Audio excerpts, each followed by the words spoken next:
You think bringing your wife to the Rolex store is a power move. You think it shows stability, proves you are a serious buyer, and maybe, just maybe, her charm will unlock that steel sports watch you have been dreaming about. You are wrong. Bringing your spouse into the authorized dealer network is not a strategy. It is a tactical error that exposes you to humiliation, financial ruin, and a loss of respect in your own marriage. Before we break down exactly why this destroys your chances, make sure to like this video, subscribe to the channel, and hit that notification bell so you never miss the truth about the luxury market. To understand why this goes so wrong, we have to look at the modern state of buying a Rolex. This is no longer a standard retail transaction where you hand over money and get a product. It has evolved into a complex psychological ritual defined by scarcity and performative loyalty. The authorized dealer is not a shopkeeper anymore. They are a gatekeeper to an artificially scarce resource. When you walk in there alone, you can convince yourself you are playing a game. But when you bring your wife, you are dragging a rational person into a theater of humiliation, and she is going to see the emperor and you without any clothes. Let's look at the first major failure point: the power inversion. In the real world and in almost every other luxury store, the customer holds the power because the customer holds the money. You walk into a car dealership or a high-end boutique and people serve you. But the market for Rolex professional steel models operates under a completely inverted dynamic. In this environment, the sales associate is the alpha. They control the resource. They decide who is worthy. When you go in solo, you accept this. You bow down. You accept the vague promises about wait lists that might not even exist. You tolerate the condescension. But when you bring your wife, you are trying to merge two conflicting worlds. In your domestic life, you are likely the provider, the protector, a man of respect. In the Rolex store, you are a supplicant. Your wife watches you check in. She watches you laugh too hard at the sales associate's weak jokes. She watches you accept rude remarks about availability without fighting back. You are performing submission in front of the person who looks to you for strength. You think you are showing her you are a successful collector, but what she actually sees is her husband begging a retail employee for the privilege of spending thousands of dollars. There is no dignified way to beg for a watch, and doing it with an audience of one makes it permanent. This leads us to the second problem, the rationality crisis. Your wife is what we call a non-believer. She has not been conditioned by forum culture or hype to accept abuse as normal. She views the transaction through the lens of common sense. When she walks into a store that sells things and she sees empty cases, she asks the obvious question: why? She asks, why are the cases empty? Or why do we have to wait 2 years if you have them in the back? Or can't we just order this online? These are logical questions. But in the Rolex vibe check, these are fatal errors. The authorized dealer is looking for a docile, compliant customer who is grateful just to be there. They want a cult member, not a critic. When your spouse starts asking hard questions, she signals that she is not indoctrinated. The sales associate immediately realizes that selling to you involves friction. If your wife looks unimpressed or hostile, the dealer assumes you will likely return the watch or flip it because of spousal pressure. The path of least resistance for them is to ignore you and sell to the single guy who asks no questions and offers only gratitude. By bringing a rational person into an irrational room, you inadvertently blacklist yourself. Now we have to talk about the money, specifically the scam known as bundling.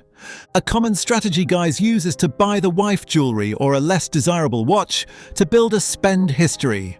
The logic is that if you buy her a diamond necklace or a two-tone Lady-Datejust, the dealer will reward you with a GMT Master 2 or a Submariner. This is essentially a bribe paid to a third party to facilitate your own desire, but you are disguising it as a gift for her. This commodifies your marriage. It transforms a romantic gesture into a transaction cost. And here is the worst part. She knows. Wives are smart. If she does not genuinely want that specific watch or that overpriced jewelry, she realizes her gift is merely collateral for your obsession. You are buying things you do not want to get the thing you do want. Let's look at the math, because she certainly will. If you spend $10,000 on unwanted jewelry to get a $10,000 watch at retail, you have spent $20,000 total. Even if that watch is worth $15,000 on the secondary market, you are still down significantly, because that jewelry loses 50 to 70% of its value the moment you walk out the door. A wife who manages the household budget spots this inefficiency immediately. She sees you lighting money on fire. You can tell her it is an investment, but she sees the sunk costs that erode any potential profit. When you bring her to the store, you force this financial reality into the open. You can no longer hide the true cost of your hobby behind vague statements, because the receipt is printed right in front of her. This financial tension often leads to the Lady-Datejust Trap. Authorized dealers love to push these models because they have high margins and sit on shelves. The dealer will try to convince you that your wife needs this watch. If she doesn't want it, you are stuck. You either have to side with the dealer to keep the relationship alive, which betrays your wife, or you have to side with your wife and refuse the watch, which kills your relationship with the dealer. It is a lose-lose situation that you created by bringing her through the door. But the damage goes deeper than just money. We have to talk about the simp economy and the cuckold narrative. These are harsh terms, but they are the reality of how this market is discussed and perceived. The term simp comes up constantly in forum discussions regarding authorized dealer behavior. It denotes a man who is overly desperate for validation. When you bring your wife to the store, you cast yourself as a corporate simp, a man simping for a brand. There is a disturbing trend of men bringing gifts to sales associates, grown men bringing donuts, alcohol, and literal charcuterie boards to shopkeepers in hopes of getting a watch. To a spouse, this behavior is incomprehensible and pathetic. Why is her husband feeding a sales clerk? It signals a total inversion of status. The customer is supposed to be courted, but here you are the courtier. It looks like bribery, but without the dignity of a business transaction. If your wife witnesses you arranging meats and cheeses for a sales clerk who won't even return your text messages, the loss of respect is catastrophic. The charcuterie board becomes a symbol of your desperation. This behavior feeds into the cuckold narrative that is pervasive in watch enthusiast circles. Go on any forum and you will see jokes about offering wives to the authorized dealer to get the call. While these are jokes, they reveal a deep-seated insecurity about the transactional nature of the relationship. It acknowledges that the buyer is giving up his dignity. When you bring your wife physically into that space, you validate these toxic tropes. You place her in the center of this metaphorical exchange. If she does manage to get you a watch, maybe she charms the associate, or maybe they just like her better. You can never truly enjoy that victory. The community is so conditioned to the impossibility of obtaining these watches that a wife's success is immediately viewed with suspicion disguised as humor. You cannot post that "got the call" photo without the shadow of the joke hovering over it. There is also the issue of the heirloom lie. Many men justify this madness by claiming the watch is for their children, a family heirloom to be passed down. You bring your wife to the store to sell her on this sentimental idea. But the authorized dealer does not care about your children. They care about your spend history. And your wife? She has a counter-argument. She will ask, if this is for our son, why don't we put that $15,000 into a college fund? It is a valid question. The heirloom pitch usually fails under scrutiny in the cold light of the showroom, leaving you looking like a man who is using his family to justify his toys. You might think, but I've seen videos on YouTube where the wife loves it. You have to be careful with the viral video effect. Social media is filled with curated videos of wives reacting to Rolexes. They show the excitement and the unboxing. They edit out the months of waiting, the rejections, the bundling, and the begging. If you watch those videos and think you can replicate that experience, you are setting yourself up for disaster. You bring her in expecting a YouTube moment, and instead, you get the exhibition-only speech. The gap between that digital fantasy and the retail reality is a chasm that your wife falls into, and she takes your credibility down with her. Even if you think your wife can be an asset, the charm offensive, it is a risky play. Yes, some users report that associates treat women better because they are less annoying than the typical watch bro. She might act as a proxy, feigning ignorance to get a watch for your birthday. But even if this works, consider what it admits. It admits that you, the husband, were incompetent at the game and required a proxy to succeed.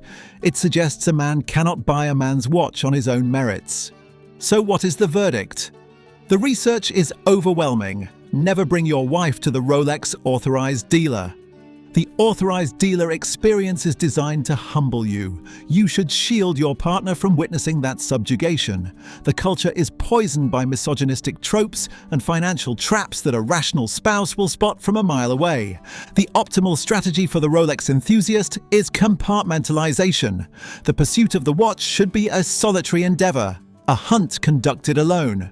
You need to be able to lie, beg, and bundle without a witness. You need to maintain the illusion of control. If you want to involve your wife, do it at the very end. Involve her when the watch is unboxed at home, presented as a done deal, completely divorced from the humiliating process of how you got it. Or, better yet, listen to what your wife would probably tell you. Go to the grey market. The ultimate wife win is often rejecting the authorized dealer entirely. A rational wife will calculate that time plus dignity is worth more than the premium you pay to a grey dealer. She would rather pay the grey tax to save her husband from the humiliation of the waitlist. That is a victory for the couple and a defeat for the authorized dealer relationship strategy. If you respect your time, your money, and your marriage, keep your hobbies separate from the retail games. The dealer is a game played by rules that defy marital logic. To win the game, you must play alone. I want to hear from you in the comments. If you had to choose today, would you rather pay a 20% premium to a grey dealer to get the watch tomorrow, or spend 6 months playing the relationship game with an authorized dealer to get it at retail? Let me know your choice and why. This video is for informational purposes regarding the luxury market and is not financial advice. The values of these assets fluctuate wildly. Be smart.